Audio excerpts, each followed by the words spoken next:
Welcome. We know many of you, maybe around age 66 or 67, are looking closely at Social Security right now. Absolutely. It's a critical time for understanding benefits. So today we're going to look into what's happening with Social Security benefits, specifically in April 2025.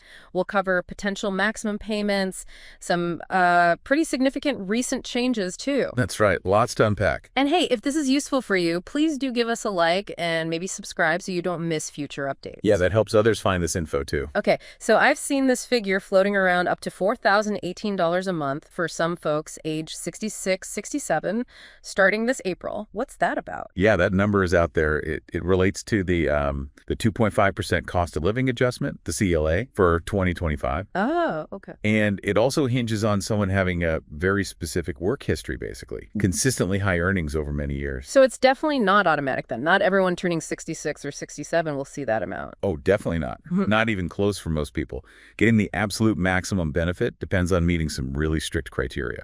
Let's break that down. What exactly is this $4,018 figure representing? Okay, so $4,018 is the theoretical highest possible monthly Social Security retirement benefit someone could receive if they reach their full retirement age, or FRA, in 2025. And that includes the COA bump you mentioned. Exactly. It's the 2024 maximum plus that 2.5% increase. Yeah. And crucially, it assumes that person earned the maximum taxable income for, well, most of their working life. How does that compare to what, the average person gets? Big difference. The estimated average retirement benefit in 2025 is closer to $1,968 per month. Wow, okay. Less than half. So hitting that $4,018 mark really takes something special. It does. You need that combination of reaching FRA at the right time and having those maximum earnings over a full 35-year career, essentially. Right. So let's dig into those eligibility requirements then. First up, full retirement age. That changes depending on when you were born, right? That's correct. For people who might be in that 66, 67 range in 2025, if you were born in 1958, your FRA is 66 years and 8 months. If you were born just a year later, in 1959, it bumps up slightly to 66 years and 10 months. And claiming age matters a lot, doesn't it? Like claiming earlier versus later. Hugely important. If you claim your benefits before you hit your specific full retirement age, your monthly payment is permanently reduced. Permanently reduced. Ouch. Yeah.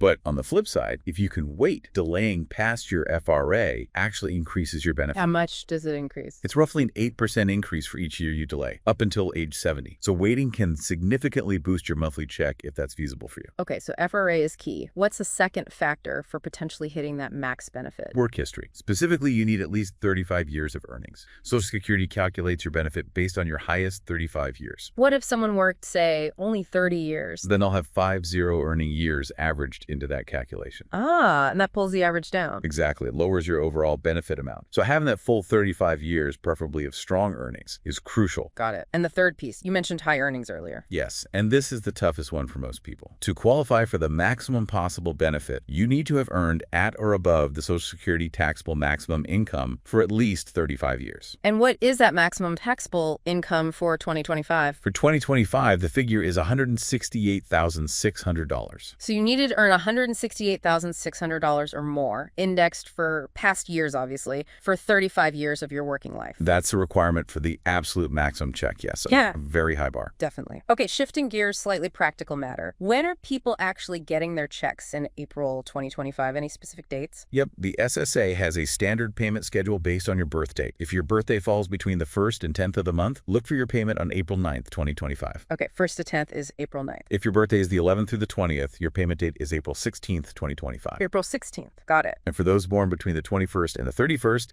the payment should arrive on April 23rd, 2025. April 23rd. And what about folks who get both Social Security and SSI? Good question. For most people receiving both supplemental security income and Social Security retirement or disability, the payment usually comes together on the 1st of the month. So that would likely be April 1st, 2025. Okay, April 1st for the combined payment. Good to know. Let's circle back to the COLA, the cost of living adjustment. You said 2.5% for 2025. Remind us why that's done. Well, the idea behind the annual COLA is to help benefits keep pace with inflation, to maintain retirees' purchasing power over time. Right, so things don't get eroded by rising prices. Exactly. So that 2.5% increase is applied to everyone's benefit amount for 2025. The example we used earlier, if someone's 2024 maximum benefit before the COA was, say, around $3,920, that 2.5% increase brings it up to approximately that $4,018 figure for 2025. Makes sense. Now, we've established established that hitting the absolute maximum is, well, unlikely for most, but are there things people can do to boost their benefits even if they won't reach that $4,018? Oh, absolutely. There are definitely strategies. We already touched on delaying retirement past full retirement age up to age 70. That 8% annual increase is significant. Okay, delaying is one. What else? Continuing to work, especially if you're earning well. High earning years later in your career can replace lower earning years from earlier in that 35-year calculation. Ah, swapping out a low year for a high year. Nice, exactly. Also, coordinating benefits with a spouse is really important. How and when each spouse claims can affect survivor benefits down the line. It's worth strategizing together. Good point. Anything else? Yes, definitely check your earnings record regularly. You can do this through your My Social Security account online at ssa.gov. Why is that so important? Errors happen. If the SSA's record of your earnings is wrong, your benefit calculation will be wrong. Checking it allows you to spot mistakes and get them corrected. Okay, check your record. What about working while claiming benefits? Yes, the earnings limit. If you claim benefits before your full retirement age and continue to work, there's a limit on how much you can earn. For 2025, that limit is $22,320. And if you earn more than that? Then some of your benefits might be temporarily withheld. It's not a permanent loss. You usually get it back later, but it reduces your checks in the short term. That limit goes away once you reach FRA, though. Important distinction. Okay, now, there seem to be some potentially challenging administrative changes happening around Social Security, especially starting this April. Yes, there's a major one regarding identity verification.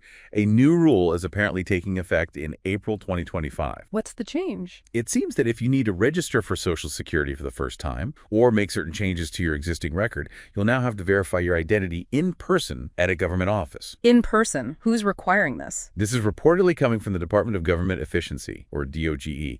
The stated goals are reducing federal spending and preventing fraud. Okay. Does this only affect new people signing up? No. The report suggests it applies to both new applicants and current beneficiaries who need to make certain record changes. Wow. And what if someone doesn't or can't go in person? Well, the potential consequence mentioned is that monthly payments could be stopped, or the account could even be declared inactive if you don't comply with this in-person verification for required actions. And just to be clear, doing this online won't be an option anymore. Starting in April 2025, for these specific actions, it seems online identity verification via the SSA website will no longer be accepted based on these reports. You have to show up physically. That sounds difficult, especially for some people. Exactly. Concerns have definitely been raised, particularly for the elderly who might have mobility issues, or people living in rural areas who might be hours away from the nearest SSA office. Has the government said anything about helping those people? There's been mention of potentially setting up special assistance centers, but concrete details seem pretty scarce right now. And the rationale given, you said fraud prevention and spending cuts, linked to the Trump administration's goals. Yes, the reports connect this initiative to broader goals of increasing government transparency and efficiency, and specifically mention wanting to avoid improper payments, like those sometimes made to deceased individuals in the past. Okay, so that's one big administrative hurdle. Is there anything else people need to do with their accounts right now? Yes, another very important one. The Social Security Administration itself has issued warnings about a mandatory update for accessing your My Social Security account online. Mandatory update? Correct. If you created your online My Social Security account before September 18th, 2021, you need to switch over to using login.gov to access it. Login.gov. That's the government's unified sign-in system, right? Exactly. And the SSA is saying if you don't make this switch, your benefits could potentially be suspended starting as early as May 2025. Suspended? That's serious. Why are they requiring this? The main reasons given are enhanced security for online accounts, hopefully reducing wait times for online services eventually, and streamlining access across different federal agency websites using one login. And if you don't update, what kind of things could you be locked out of? Well, basically all the critical online functions. Viewing your payment history, requesting a replacement Social Security card, getting benefit estimates, updating your contact information, checking the status of an application. You wouldn't be able to do those things online. Okay, so how does someone make this update? What are the steps? You need to go to the SSA website, ssa.gov. There should be an option to either sign in or specifically link your existing account with login.gov. You'll either create new login.gov credentials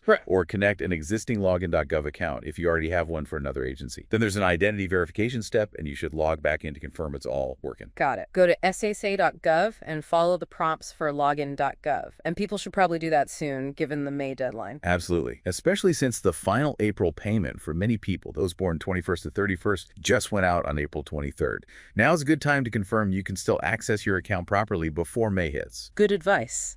Now, beyond these specific user actions, there's also been talk about challenges within the Social Security Administration itself, staffing issues. Yes, that's another major area of concern right now. There are reports that the SSA is planning significant workforce reductions. How significant? The figures mentioned are around 12% of the workforce, which translates to roughly 7,000 jobs potentially being cut. Wow. Has this already started? It seems so. Reports indicate over 2,500 employees have already taken buyouts recently. And where are these cuts hitting hardest? A big impact seems to be in the local field offices. The primary places the public interacts directly with the SSA. Right, where you go for help or to apply in person sometimes. Exactly. Around 2,000 of the departures are reportedly from those field offices. Some offices have apparently lost a substantial chunk of their staff, like 25% or even more in some cases, with a few over 50%. That's got to affect service, right? You'd certainly expect it to. The likely impact is longer waiting times, both on the phone and for appointments at field offices.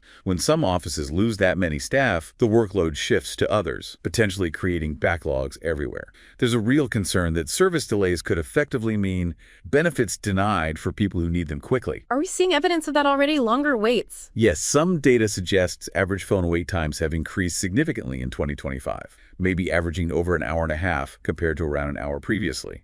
Call volume is also reportedly way up. Why the surge in calls? Just the staff cuts? That's likely part of it, but reports also mention increased confusion and fear among beneficiaries. This might be linked to some of these new anti-fraud measures, maybe incorrect information circulating, leading people to call in seeking clarification or reassurance. So the SSA is losing staff, especially in public-facing roles. Are they doing anything to plug the gaps? Well, there's talk of reassigning some staff from headquarters, regional offices to help out in more public-facing roles. But concerns exist about whether that knowledge transfer will be smooth and how long it takes someone used to policy work to become proficient in handling direct public inquiries or applications. It's not an instant fix. And could things get worse? Is there potential for more staff losses?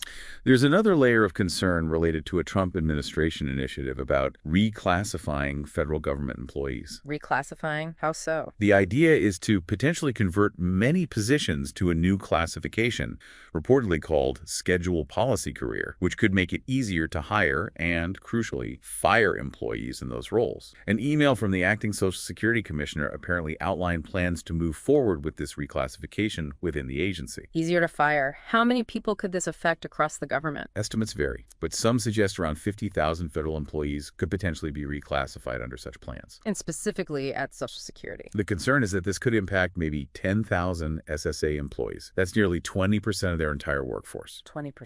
Yeah. And beyond just numbers, there are worries this could lead to politicization of positions that really need to be impartial and focused on administering benefits correctly. So potential service issues due to cuts and maybe more instability from reclassifications.